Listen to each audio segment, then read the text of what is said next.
आयोजित है। सभागार में और मंच पर उपस्थित सभी साहित्य के चाहने वालों को प्रणाम करती हूँ। सामने मेरे अभिभावक बैठे हैं, पितृवत डॉक्टर सुरेश बैठे हैं, बड़े भैया सर्वेश अस्थाना जी हैं, बड़े भैया निर्मल दर्शन जी हैं, और वो तमाम सारे लोग जिनका नाम लेना संभव नहीं हो सकेगा, लेकिन वो सब जो साहित्य के करीब हैं वो निश्चित रूप से मेरे हृदय के भी करीब हैं। भूमिका में बहुत कुछ न कहते हुए सूरत हाल से बात करें, क्या स्थितियाँ हैं, कैसे हालात हैं। के प्रश्न बोले जवाब गुमसुम है, प्रश्न बोले जवाब गुमसुम है, सच ढाए है ख्वाब गुमसुम है, सच ढाए है ख्वाब गुमसुम है। किसके आने से दौर बदलेगा, किसके आने से दौर बदलेगा, आज कल इनकलाब गुमसुम है, आज कल इनकलाब गुमसुम है, आज कल इनकलाब गुमसुम है। और एक नुक्ता और पढ़ना चाहती हूँ। सरकार कोई भी हो, एक तबका ऐसा होता है जिसके हालात कभी नहीं बदलते या वहां तक सरकारों की दृष्टि नहीं पहुंचती।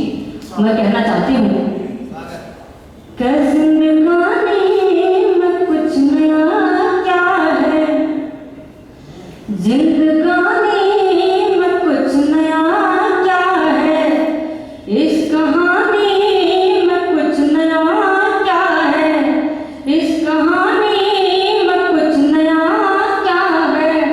सिर्फ झंडे का रंग बदला है, सिर्फ झंडे का रंग बदला है,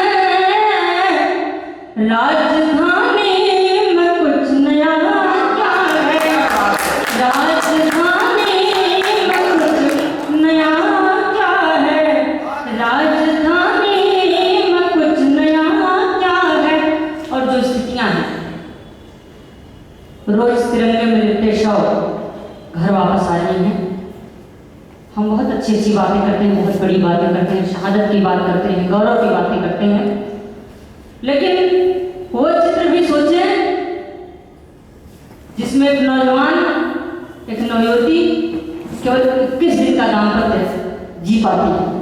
वो स्थिति सोचे जब 2 महीने बाद किसी की शादी होने वाली हो और वो नौजवान तिरंगे में लिपटा कर चलाए। एक मुक्तक बड़ा प्यार मिल रहा है पूरे देश में इसके लिए, और मैं बहुत मुझे लगता है कि ये सार्थक मुक्तक हो गया है।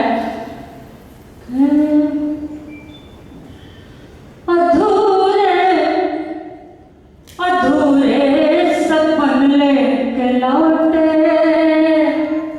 घर से जब कोई जाता है कितने वादे करके आता है, अब की आएंगे तो क्या होगा, कैसे होगा, कि अधूरे अधूरे सपन लेके लौटे, न पूरे हुए जो वचन लेके लौटे, न पूरे हुए जो वचन लेके लौटे, लुटे रंग सारे मेरी ओढ़नी के, लुटे रंग सारे मेरी ओढ़नी के, पिया तो तिरंगा कफन लेके लौटे, पिया तो तिरंगा कफन लेके लौटे, पिया तो तिरंगा कफन लेके लौटे। और एक मुक्तक जो अभी हुआ है मुझे लगता है कि यहाँ पढ़ देना चाहिए। मैंने किसी मंच पर किसी गोष्ठी में इसको नहीं पढ़ा, मुझे याद आ रहा है, माहौल में मुझे लगता है कुछ लोग हैं साहित्य को समझने वाले लोग हैं, बात समझ लेंगे। सोशल मीडिया पे इन दिनों कुछ तस्वीरें आई। एक सैनिक है, दूल्हा है, उसकी दुल्हन है, सुहाग पक्ष है, दोनों में तस्वीर आती है। एक तस्वीर आती है जिसमें तिरंगे में लिपटा उसका शव आता है, वो दुल्हन उसके बगल में खड़ी, 21 दिनों का दाम्पत्य, कुल 21 दिनों का साथ। उसको 4 पंक्तियों में कहने की कोशिश करती हूँ। श्रृंगार मैं कहती भी हूँ, मेरे कहने का अपना ढंग होता है। जैसा सरस्वती वंदना ने कहा था कि जो भी लिखे मर्यादा हो, तो मैं कहना चाहती हूँ कि सोचिए 21 दिन का कुल दाम्पत्य, जिसमें नौकरी भी होगी, विवाह भी हुआ होगा, साथ भी रहा होगा, सारी स्थितियां हैं कि सुहागन रहे रात भर रात रानी, सुहागन रहे रात भर रात रानी, सुबह हुए खत्म सारे कहानी, सुबह हुए खत्म सारे कहानी, प्यासो गए उड़ करके तिरंगा, प्यासो गए उड़ करके तिरंगा, निगाहें चुराने लगे राजधानी, निगाहें चुराने लगे राजधानी, निगाहें चुराने लगे राजधानी, सुहागन रहे रात भर रात रानी। और एक मुक्तक पढ़ना चाहती हूँ कि गौरैया को एक प्रतीक देखें।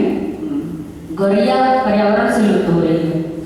गौरैया को हम संवेदना से जोड़ें, हम आपसी संबंधों से अगर जोड़ते हैं, तो जैसे गौरैया हमारे घर आंगन से गायब हुई, वैसे ही तमाम सारी संवेदनाएं घर से गायब हुई। हम अपने मोबाइल में, अपने लैपटॉप में, हम अपनी जिंदगी में उलझे पड़े हैं।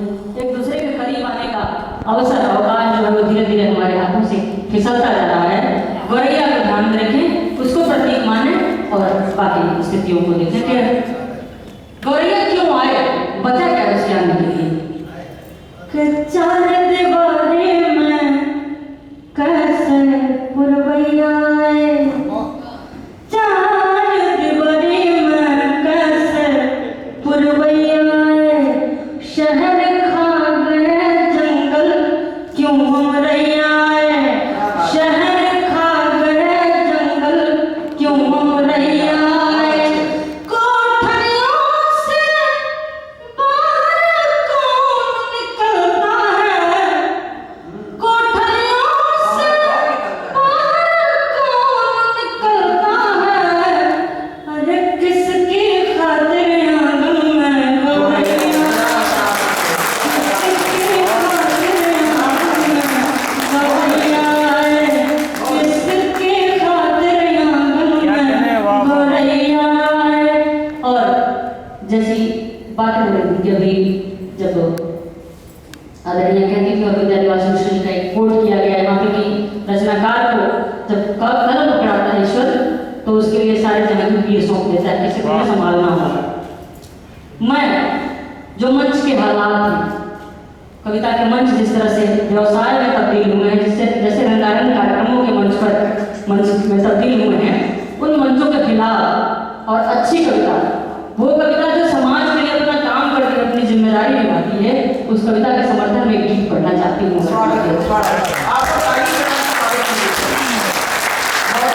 कविता को क्या करना चाहिए, कविता कैसे अपना काम करे, किनके किनके लिए उसको लिखना चाहिए। कि सुगम पंथ पर जाऊं, सुगम पंथ पर जाऊं, तो दुर्गम पंथ चुनेगा कौन, सुगम पंथ पर जाऊं, तो दुर्गम पंथ चुनेगा कौन, मैं भी चुप हो जाऊं,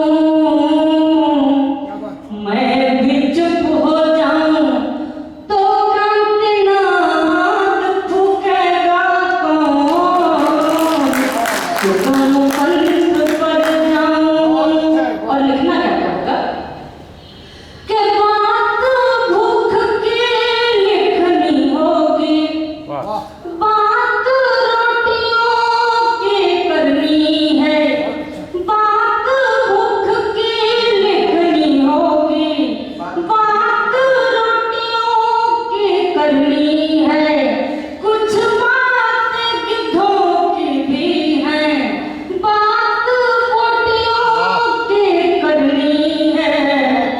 रीति ग्रंथ बन जाऊं,